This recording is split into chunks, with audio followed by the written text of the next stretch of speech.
Estamos de volta com o programa Academia. É destaque nesta semana a dissertação de mestrado de Ana Cristina Melo de Pontes, Corrupção Política, uma patologia social. Ivaldo Lemos.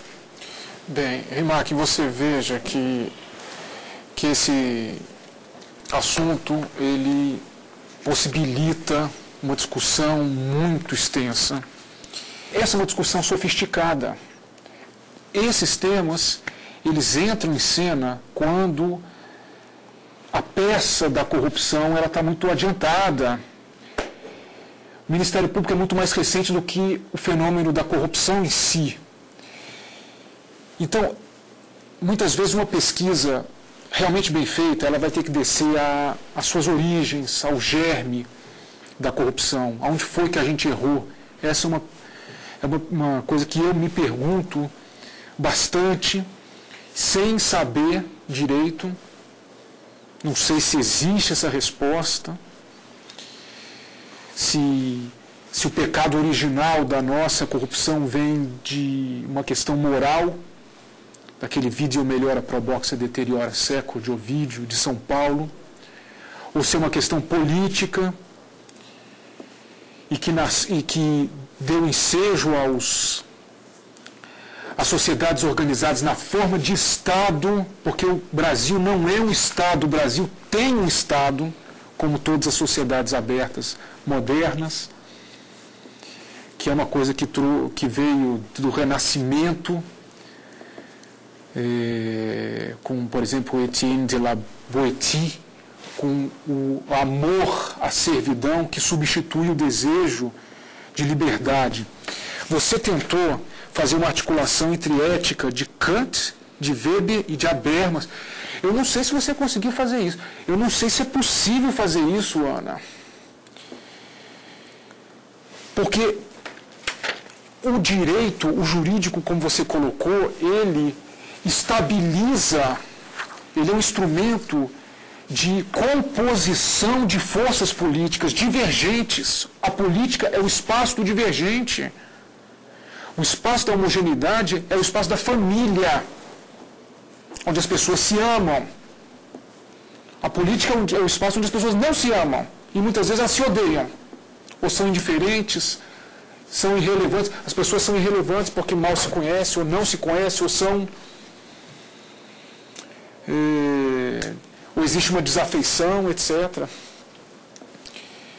E nesse ponto, a preocupação que existe da relação entre a moralidade e o direito é exatamente a exuberância e não uma falta de resposta. Por exemplo, você diz na página 256, o princípio da moralidade é constantemente vilipendiado, especialmente pelos componentes do sistema político. Que moralidade é essa?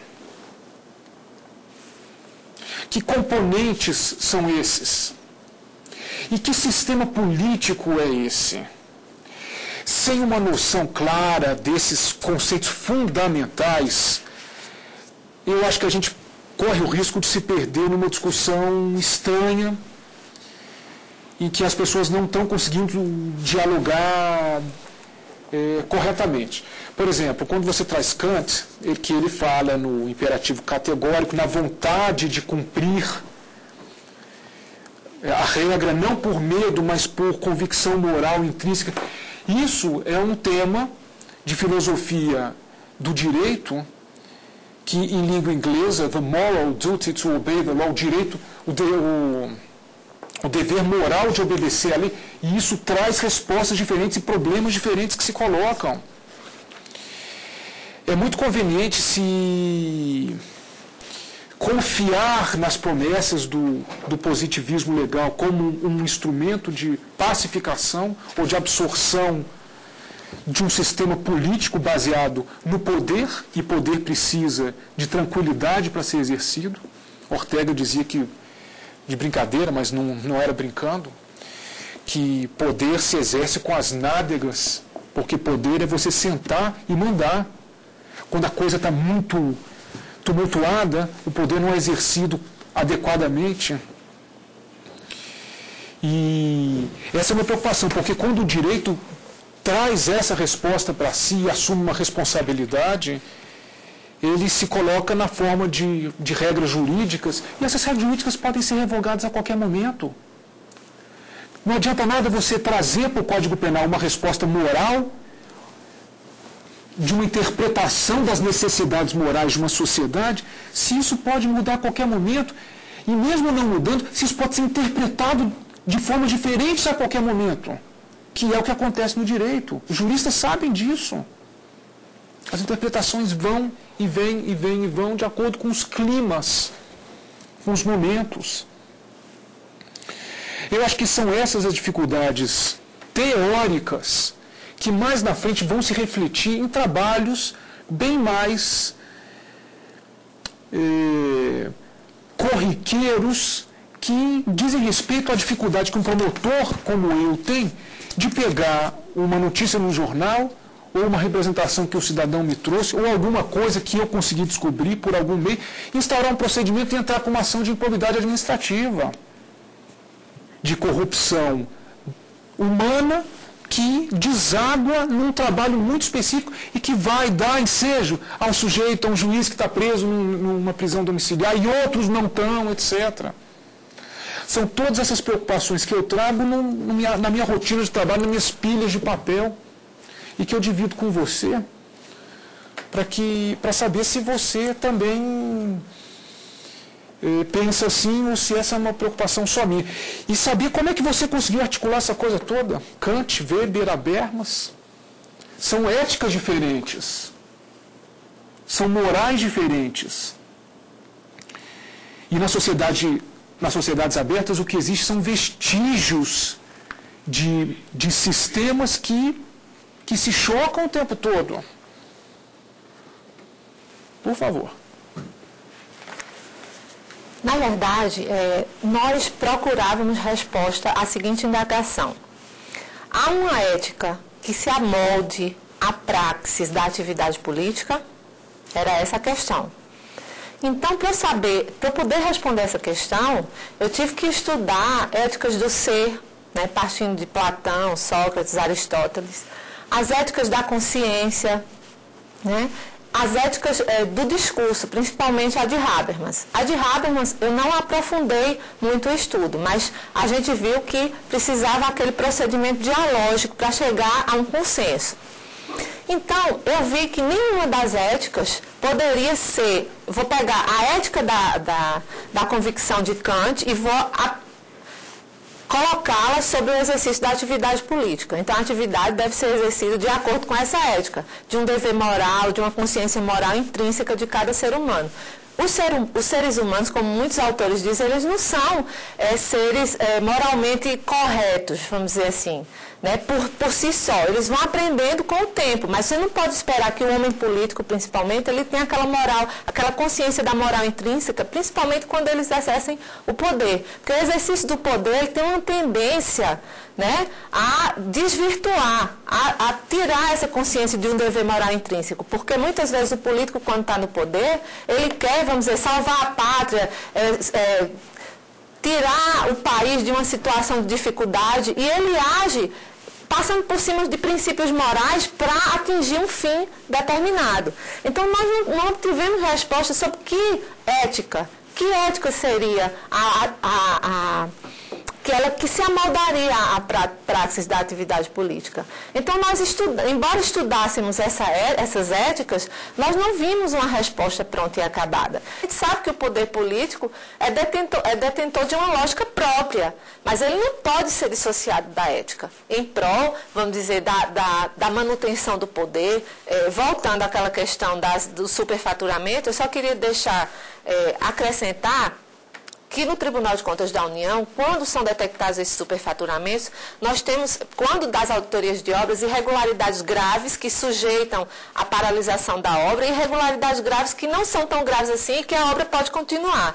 Nesses casos de superfaturamento, nós temos irregularidades com paralisação, irregularidade grave com paralisação e, no caso, o que acontece? Os recursos param de ir para aquela determinada obra até que sejam saneados os problemas que foram detectados. Esse saneamento também não afasta a responsabilidade dos gestores. O tribunal ouve os gestores em audiência, né, para fins de aplicação de multa, se for necessário, ou seja, se as justificativas não forem aceitas. Então, normalmente, muitos gestores são ouvidos em audiência, muitas aplicações de multa, mas quando se detecta um superfaturamento durante a execução da obra, e esse superfaturamento, a obra só continua quando esse problema é sanado. Bem, vamos agora conhecer os trabalhos publicados ou em fase de publicação nas universidades.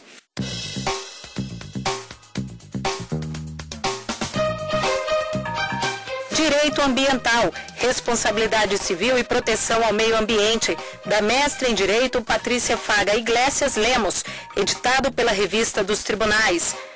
Princípio da proporcionalidade da teoria crítica, uma visão com base nas doutrinas de Robert Alexi e Jürgen Habermas, do mestre em Direito Público Leonardo de Araújo Ferraz, editora Dictum.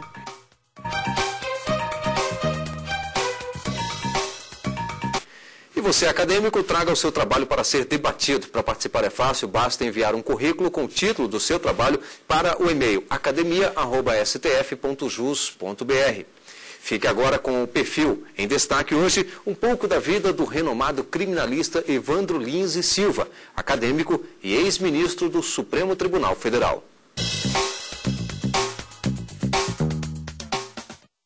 Nasceu em Parnaíba, Piauí, em 1912.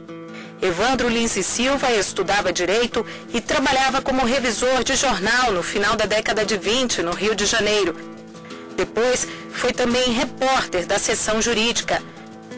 No Estado Novo de Getúlio Vargas, defendeu presos políticos sem cobrar honorários. Foi advogado do jornal Última Hora na década de 50. No governo Jango, foi procurador-geral da República, ministro da Casa Civil e das Relações Exteriores e ocupou uma cadeira no Supremo Tribunal Federal, até ser afastado pelos militares em 1969. De volta à advocacia, defendeu Raul Dock Street, acusado de matar a própria mulher, Ângela Diniz, e provocou o ódio das feministas ao sustentar a tese da legítima defesa da honra. Em 1992, foi o acusador no impeachment do presidente Fernando Collor. Digo isso com maior orgulho. Ninguém defendeu o maior número de presos políticos. Calculo que foram mais de 2.000. E por aqui fica o programa Academia desta semana. Quero mais uma vez agradecer ao Luiz Navarro, também, bem como o Ivaldo Lemos, participando aqui do nosso programa Academia, e, claro, a apresentadora da dissertação desta semana, que é a Ana Cristina Melo de Pontes Botelho, mestre em Direito Constitucional pelo IDP, que aqui trouxe e apresentou a dissertação Corrupção Política, uma patologia social. Você, acadêmico, que tem ideias novas, pode trazer o seu trabalho para ser debatido. Para participar é fácil, basta enviar um currículo com o título do seu trabalho para o e-mail academia@stf.jus.br. Obrigado e até o próximo programa.